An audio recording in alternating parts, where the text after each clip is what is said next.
दीदा वैन। नज़्म अंजुम सलीमी। आवाज़ हुसैन फरीद।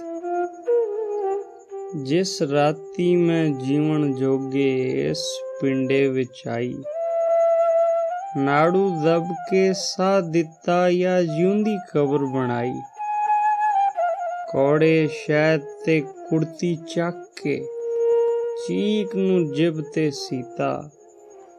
जन्म जन्म दा मैला पानी अख निचोड़ के पीता। मां ने मैनू छाती ला के लूणी रत चुंगाई। प्यो ने मेरा मत्था चुमिया पैरी संगली पाई।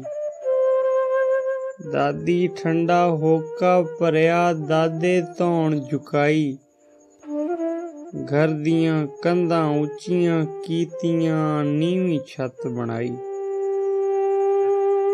कद कढ़िया ते कुबड़ी हो गई तां नीवी अखवाई।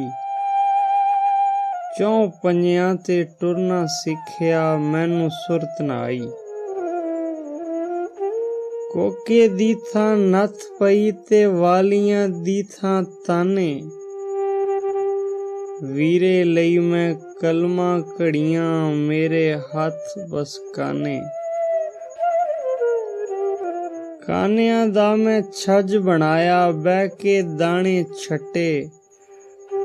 चुल्ला चौंका करके सोवां मां फिर भी मुंह वट्टे। ना मैं अख विच कजला पाया ना मैं गुत लमकाई।